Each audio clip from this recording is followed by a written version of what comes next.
So after Wizards of the Coast bought TSR, they published a few second edition things to get the money flowing in, and then they created their own version of Dungeons and Dragons. And I think they made a big settlement with Dave Arneson, which is why they publish it as Dungeons and Dragons and not Advanced Dungeons and Dragons. And they one of the things that was different about this, and a couple of years later, they had another version, 3.5, and I'm sure the early adopters got really mad that they'd invested all this money in books and then had to do it again.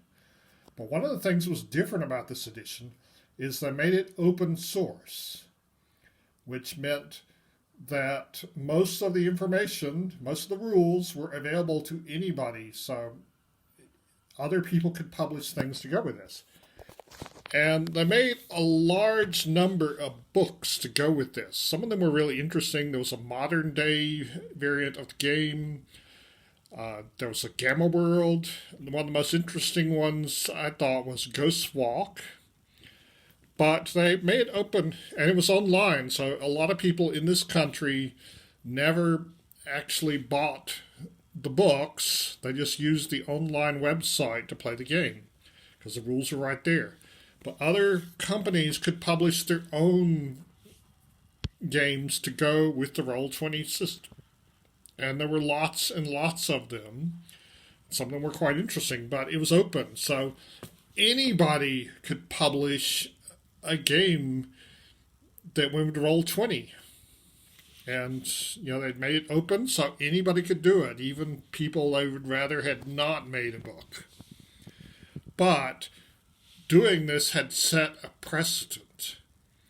It meant that not only could people publish other variants of Roll20 games, it also meant that people who preferred the older versions of the game could publish their own book. This is first edition Advanced Dungeons and Dragons rules rewritten slightly, and so it's several different people published their own versions. Often there were multiple versions of rules for a particular version of the game. Anybody could do it, and there were even some new games that were really closely based on TSR, but a little different too. So there was a lot of this.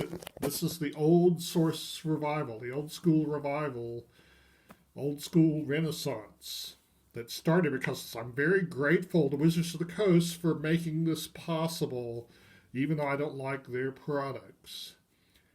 So next, I will review 3.5.